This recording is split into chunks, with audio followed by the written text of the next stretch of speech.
दोस्तों इस वीडियो में हम लोग इस प्रकार के सवालों को हल करना सीखेंगे, यानी कि -4x³ + 7x³ इसको हल करेंगे तो क्या आएगा, 4x - 9x इसको हल करेंगे तो क्या आएगा, इसको हल करेंगे तो क्या आएगा। ऐसे यहाँ पे बहुत सारा क्वेश्चन है। तो मैं यहाँ पे आपको बता दूं कि आपको इस तरह से डायरेक्ट क्वेश्चन नहीं पूछेगा। जब आप कई प्रकार के सवालों को हल करते हैं तो उसमें बीच में इनका कहीं ना कहीं यूज किया जाता है। जैसे अगर आप बहुपद का भाग करना चाहते हैं तो उसमें इसका बहुत ज़्यादा यूज किया जाता है, और अगर आप x का मान निकालना चाहते हैं तो उसमें भी इसका बहुत ज़्यादा यूज किया जाता है। तो यहाँ पे तो मैंने केवल 2 ही जगह आपको बताया, लेकिन गणित में इनका यूज बहुत ज़्यादा जगह किया जाता है, ठीक है ना। तो आपको बस इसका रूल अच्छे से समझ लेना है, क्योंकि इसका यूज बहुत ज़्यादा जगह किया जाता है। अगर आपको गणित कठिन विषय लगता है तो आप इतना समझ लीजिए कि आपको यही रूल नहीं पता, इसीलिए आपको कठिन लगता है, ठीक है ना। तो आप लोग इसे ज़रूर से समझिएगा। अगर इतना समझाने के बाद भी आप लोग वीडियो को पूरा नहीं देखना चाहते हैं तो आप अपना ही नुकसान करेंगे। तो चलिए वीडियो शुरू करते हैं। तो देखिए, हमें इसे समझने के लिए सबसे पहले हमें कुछ और चीज़ें समझना होगा।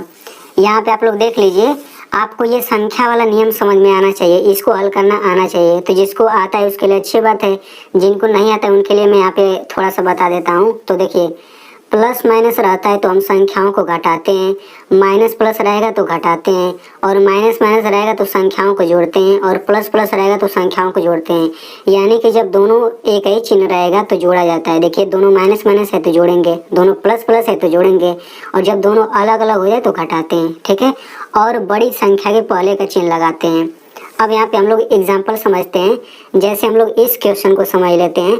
तो देखिए, यहाँ पे -8 + 2 है, इसको हल करेंगे तो क्या आएगा। तो हमें चिन्हों को देख करके पता लगा लेना है कि हमें संख्याओं को जोड़ना है कि घटाना है। तो देखिए, माइनस है और प्लस है, तो माइनस प्लस देखकर हमें क्या पता चला कि हम लोग संख्याओं को घटाएंगे। तो घटा लीजिए। तो घटाने के लिए बड़ी संख्या में से छोटी संख्या घटाना आसान होता है। तो 8 में से 2 घटेगा, 6 आ गया। अब इसके पहले कौन सा चिन्ह लगाएंगे, इन दोनों में जो बड़ा रहेगा। तो 8 बड़ा है तो 8 के पहले माइनस है तो माइनस लगा दीजिए, यानी इसको हल करेंगे तो -6 आंसर आ जाएगा। उसी तरह से इसको हल करते हैं तो माइनस प्लस रहेगा तो क्या करेंगे, घटाते हैं। तो घटा लीजिए। तो 7 बड़ा है ना, तो 7 में से 4 घटेगा, ये आ जाएगा 3, और 7 बड़ा है तो 7 के पहले प्लस है तो हम प्लस का चिन्ह लगा देंगे, ठीक है। अब इसको हल करते हैं तो माइनस माइनस है तो माइनस माइनस का चिन्ह रहेगा तो जोड़ते हैं। तो जोड़ लीजिए। तो 3 7 10 हो गया। अब बड़ी संख्या के पहले वाला चिन्ह लगाएंगे। तो 7 बड़ा है ना, तो 7 के पहले माइनस है तो माइनस का चिन्ह लगा देंगे। अब इसको हल करते हैं तो देखिए, माइनस माइनस का चिन्ह है तो क्या करेंगे, जोड़ेंगे। तो 4 4 8 हो गया, और बड़ी संख्या के पहले का चिन्ह लगाते हैं। तो 4 और 4 ये दोनों तो बराबर है, कोई बड़ा है ही नहीं। तो जब दोनों माइनस रहे और कोई बड़ा ना रहे, दोनों बराबर रहे, तो हम माइनस का चिन्ह लगाते हैं, ठीक ना। ये अपवाद समझ लीजिए है। यहाँ पे 6 6 12 हो जाएगा, और दोनों बराबर है तो माइनस का चिन्ह लगा देंगे, ठीक है। अब हम लोग यहाँ पे इसको हल करते हैं। तो यहाँ पे तो चूंकि 2 चिन्ह था, लेकिन इसमें एक ही चिन्ह है, तो इसमें भी 2 ही चिन्ह है। अब मैं यहाँ पे रूल बता देता हूँ। तो देखिए, अगर किसी भी संख्या के पहले कोई भी चिन्ह अगर ना हो तो उसके पहले प्लस का चिन्ह छुपा रहता है। एग्जाम्पल के लिए, जैसे मान लीजिए यहाँ पे ये 5 लिखा है, तो 5 लिखा है तो इसको हम +5 लिख सकते हैं, मतलब 5 कहें या फिर +5 कहें, दोनों बराबर है। अगर 6 लिखा है तो हम +6 लिख सकते हैं, क्योंकि प्लस का चिन्ह छुपा रहता है, ठीक है ना। इसी तरह से अगर प्लस का चिन्ह है तो उसको छुपा भी सकते हैं। जैसे अगर +6 है तो हम केवल 6 भी उसको लिख सकते हैं। अगर यहाँ पे +5 लिखा है तो हम केवल 5 भी लिख सकते हैं, मतलब +6 कहें चाहे 6 कहें, दोनों बात बराबर है, ठीक है। तो हमें इसको हल करना है तो क्या करेंगे, इसके पहले कुछ नहीं है तो हम प्लस का चिन्ह लगा लेंगे। अब देखिए, प्लस माइनस हो गया, तो प्लस माइनस रहेगा तो क्या करते हैं, घटाते हैं। तो घटा लीजिए। तो 10 में से 4 घटेगा, 6 आ गया, और 10 बड़ा है तो हम प्लस का चिन्ह लगा देंगे। तो +6 बोले चाहे केवल 6 बोले, मतलब इसका आंसर +6 भी लिख सकते हैं, केवल 6 भी लिख सकते हैं। इसको देख लेते हैं।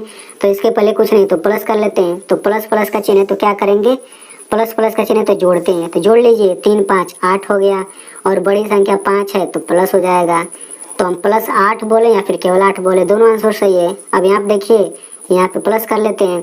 तो प्लस माइनस रहेगा तो घटाएंगे। तो 6 में से 4 घटा, 2 आ गया, और 6 बड़ा है तो माइनस का चिन्ह तो माइनस लगा देंगे, यानी -2 हो गया, ठीक है ना। लेकिन आप लोग ये भी याद रखिएगा कि जैसे -3 है ना, तो इसको केवल हम 3 नहीं लिख सकते हैं, ये दोनों बराबर नहीं है। केवल प्लस वाले के लिए ये सत्य है कि प्लस 6 को 6 लिख सकते हैं, प्लस 5 को 5 लिख सकते हैं, ठीक है ना। तो चलिए अब हम लोग एक्स वाले सवालों को हल करना सीखते हैं। तो देखिए यहाँ पे -8 है और ये +2 है, तो इसको हल करेंगे तो क्या आएगा। तो देखिए इसको हल करें -6 आता है तो ये आ जाएगा -6, ठीक है ना। अब मैं इस सवाल को थोड़ा सा घुमाता हूँ, यानी कि अब मैं ये -8 लिखा और यहाँ पे ये मैं +2 लिखा। अब मैं इसके बाद x लगा दिया, इसके भी बाद x लगा दिया। अब मैं पूछूँ इसको हल करेंगे तो क्या आएगा।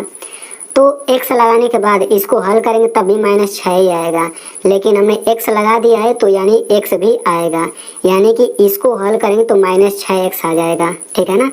अब मैं -8 ले लेता हूँ, +2 ले लेता हूँ। अब मैं इसके बाद यहाँ पे y ले लेता हूँ और यहाँ पे y, तो इसको हल करेंगे तो क्या आएगा, ये आ जाएगा -6y, ठीक है। अब मैं -8 ले लिया और ये +2 ले लिया। अब मैं यहाँ पे x² ले लेता हूँ और यहाँ पर भी x² ले लेता हूँ, तो इसको हल करेंगे तो क्या आएगा, -6x² आ जाएगा, ठीक है ना। अब यहाँ पे -8 ले लेता हूँ, +2 ले लेता हूँ। अब मैं यहाँ पे x ले लिया, यहाँ पे y ले लिया। तो अब देखिए अब इसको हल करेंगे तो क्या आएगा। तो यहाँ पे समझ लीजिए, यहाँ पे x है, यहाँ पे y है, दोनों अलग अलग हो गया ना, तो इसको ये हल होगा ही नहीं। मतलब हल नहीं होगा, मतलब ये जैसा है बिल्कुल वैसा ही हम लोग इसको उतार लेंगे, मतलब पूरा का पूरा हम लोग उतार लेंगे, ये हल नहीं होगा ना। लेकिन देखिए यहाँ पे x² मैंने लगाया था और यहाँ पर भी वही लगाया था x², तो ये हल हो गया था। देखिए -6x² आ गया था, ठीक है। लेकिन जब दोनों अलग अलग हो गया तो यहाँ पे आप देख सकते हैं कि ये पूरा का पूरा उतना ही हम लोग उतार देंगे। तो देखिए ये तो हो गया बेसिक, लेकिन अगर मैं इसी को ले लेता हूँ, यहाँ पे देखिए मैं इसी को ले लेता हूँ -8x और +2x, इसको हल ये कैसे मैंने हल किया। तो देखिए हम लोग क्या देखेंगे, हम लोग देखेंगे कि संख्या के बाद क्या है। तो यहाँ पे संख्या के बाद x है, यहाँ पर संख्या के बाद x है, मतलब कि इसको हल करेंगे तो यहाँ पे जो आंसर आएगा उसमें x जरूर रहेगा। तो x आप पहले लिख लीजिए और इनके पहले संख्याओं को ले लीजिए। यहाँ पे -8 है, यहाँ पर ये +2 है, तो इसको हल करेंगे तो क्या आएगा, -6 आएगा। तो -6 इसके पहले लिख लीजिए। तो आप देख सकते हैं -6x आया था, -6x आ गया। अब इसी का यूज करके हम लोग इन सभी सवालों को हल करते हैं, ठीक है ना। देखिए ये सब सवाल अलग नहीं है, इसमें वही संख्या वाला रूल लगा है। तो इसको कैसे हल करेंगे, तो देखिए यहाँ पे संख्या के बाद x³ है, यहाँ पे संख्या के बाद x³ है, तो दोनों सेम चीज है ना, यानी कि इसके आंसर में x³ आएगा। अब यहाँ पे देखिए ये -4 है और ये कितना है, +7 है। तो अब इसको हल करेंगे तो क्या आएगा, इसको हल करेंगे तो +3 आएगा। जो संख्या वाला रूल बताया था वही रूल लगाना है, तो आप यहाँ +3 लिख लीजिए। अब देखिए +3 है तो हम केवल 3 भी तो लिख सकते हैं, मैंने बता दिया था आपको। तो ये इतना आंसर आ जाएगा, मतलब इसका आंसर ये भी हो सकता है, ये भी हो सकता है। अब इसको हल करते हैं तो सबसे पहले देखिए यहाँ पे 4 है, तो 4 के पहले कुछ नहीं है तो हम प्लस का चिन्ह लगा सकते हैं।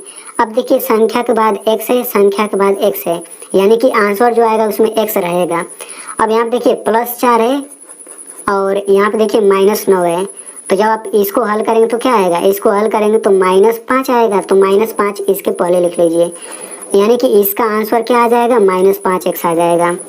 उसी तरह से इसको हल करते हैं तो यहाँ पे देखिए संख्या के बाद x है, संख्या के बाद x है, तो x लिख लीजिए और -3 -7 कितना आ जाएगा, -10 आ जाएगा। अब इसको हल करने के लिए ना आपको एक रूल समझना पड़ेगा। रूल क्या है, देखिए अगर x लिखा है तो x को हम लिख सकते हैं 1x, अगर यहाँ पे y लिखा है तो हम 1y लिख सकते हैं, अगर यहाँ पे x² लिखा है तो हम यहाँ पे 1x² लिख सकते हैं, अगर x³ लिखा है तो हम 1x³ लिख सकते हैं, मतलब उसके पहले हम 1 लगा सकते हैं। समझ में आ गया ना। तो यहाँ पे देखिए x है तो इसको हम 1x लिख सकते हैं, ठीक है। अब इसके पहले कुछ नहीं है तो हम प्लस का चिन्ह भी लगा सकते हैं। अब देखिए यहाँ पे x आ गया, संख्या के बाद यहाँ पे संख्या के बाद x आ गया, यानी कि इसका आंसर जो आएगा उसमें x रहेगा। अब ये +1 है और -5, इसको हल करेंगे तो कितना आता है, -4 आता है। तो इसका आंसर कितना आ जाएगा, -4x। इसको देख लेते हैं, x है तो हम 1x कर सकते हैं। अब देखिए यहाँ पे x है, संख्या के बाद यहाँ पे संख्या के बाद x है, यानी कि x आएगा और -8 -1 ये आ जाएगा -9, तो ये आंसर हो गया। उसी तरह से इसको देख लेते हैं तो यहाँ पे 1x³ कर सकते हैं। अब देखिए यहाँ पे संख्या के बाद x³ है, यहाँ पर संख्या के बाद x³ है, ठीक है ना। तो इसके पहले हम क्या कर लेंगे, ये हो जाएगा प्लस और एक्स क्यूब है तो एक्स क्यूब लिख लीजिए, और इसको हल करेंगे तो कितना आ जाएगा, +4 आ जाएगा। तो इसको हम लिख सकते हैं 4x क्यूब, ये भी लिख सकते हैं, ये भी लिख सकते हैं। उसी तरह से इसको हल करिए तो इसके पहले हम 1 लगा देते हैं, ठीक है। तो इसको जब आप हल करेंगे तो इसके पहले हम प्लस लगा लेते हैं। अब यहाँ पे एक्स स्क्वायर आ गया, यहाँ पे एक्स स्क्वायर आ गया, तो एक्स स्क्वायर लिख लीजिए और +1 - 4 ये कितना आ जाएगा, -3 आ जाएगा, ठीक है। अब हम लोग इसको थोड़ा हल करते हैं तो देखिए ये जो लिखा है ना, ये ऐसे के ऐसा ही हम लोग यहाँ पे लिख देंगे 6 - 2x। अब ऐसा क्यों हम लोग लिखेंगे, क्योंकि देखिए यहाँ पर संख्या के बाद x है, लेकिन यहाँ पे संख्या के बाद कुछ नहीं है, खाली है, तो दोनों सेम तो हुआ नहीं, ठीक है ना। तो ये हल नहीं होगा क्योंकि दोनों अलग अलग हो गया। उसी तरह से यहाँ पे देखिए संख्या के बाद x है, यहाँ पर संख्या के बाद x स्क्वायर है, तो दोनों अलग अलग हो गया, तो ये पूरा का पूरा हम लोग वैसे ही उतार लेंगे, ठीक है ना। उसी तरह से यहाँ पे देखिए संख्या के बाद x है, संख्या के बाद y है, दोनों अलग अलग है, तो ये पूरा का पूरा हम लोग वैसे ही उतार लेंगे। तो आई होप आपको समझ आ गया होगा। अब हम लोग यहाँ पे एक रूल और समझ लेते हैं। देखिए ये सबसे महत्वपूर्ण है। देखिए जैसे मान लीजिए यहाँ पे 3x है और यहाँ पर भी 3x है, मैं इसके बीच में माइनस लगा दिया, तो इसको हल करेंगे तो क्या आएगा, ये आ जाएगा 0, ठीक है। अब मैं यहाँ पे 3x ले लिया, फिर से 3x ले लिया, अब मैं यहाँ पे माइनस लगाता हूँ, यहाँ पे प्लस लगाता हूँ, तो इसको हल करेंगे तो क्या आएगा, 0 आ जाएगा। चलिए एक और एग्जांपल ले लेता हूँ। यहाँ पे मैं x ले लिया, यहाँ पे x, बीच में माइनस लगा दिया, तो इसको हल करेंगे तो क्या आएगा, 0 आएगा। अब मैं यहाँ पे x ले लिया, यहाँ पे x ले लिया, यहाँ पे माइनस और यहाँ पे प्लस ले लिया, तो हल करेंगे तो क्या आएगा, 0 आएगा। यानी कि यहाँ से आप एक महत्वपूर्ण नियम समझ सकते हैं कि अगर दो सेम चीज़ रहें, जैसे यहाँ पे ये 3x है, यहाँ पे 3x है, अगर दो सेम चीज़ रहें, दोनों के बीच में माइनस लगा दिया जाए तो 0 आता है, या फिर दोनों सेम चीज़ ले लिया जाए और एक के पहले माइनस लगा दिया जाए और दूसरे के पहले प्लस लगा दिया तभी 0 आता है, देख सकते हैं, ठीक है। तो इसके पहले कुछ नहीं है तो हम प्लस कर सकते हैं, यहाँ पे देख लीजिए। तो यहाँ से बस आप इतना समझ लीजिए कि जब भी दो सेम चीज़ रहे और एक के पहले प्लस रहे, दूसरे के पहले माइनस रहे, तब 0 आता है, और जब भी दोनों सेम चीज़ रहे और एक के पहले माइनस रहे, दूसरे के पहले प्लस रहे, तब भी 0 आता है, ठीक है ना। मतलब चिन्ह अलग अलग रहे दोनों सेम चीज़ के पहले, तो 0 आएगा ही आएगा। जैसे यहाँ पे देख सकते हैं, यहाँ पे 3x है, यहाँ पर भी 3x है, इसके पहले प्लस इसके पहले माइनस, तो 0 आएगा। यहाँ पर 3x है, यहाँ पे 3x है, इसके पहले माइनस इसके पहले प्लस, दोनों अलग अलग चिन्ह है तो 0 आएगा। उसी तरह से ये भी कर सकते हैं, यहाँ पे प्लस बोल सकते हैं ना, ठीक है। तो आई होप आपको ये भी रूल समझ आ गया होगा। तो अगर आपको अच्छे से समझ आ गया है तो आप लोग इस वीडियो को मेरी मेहनत के लिए एक लाइक कर दीजिए, और इस वीडियो को अपने दोस्तों के साथ ज़रूर शेयर करिएगा, क्योंकि आपको समझ आ गया है तो उन्हें भी समझ आ जाएगा।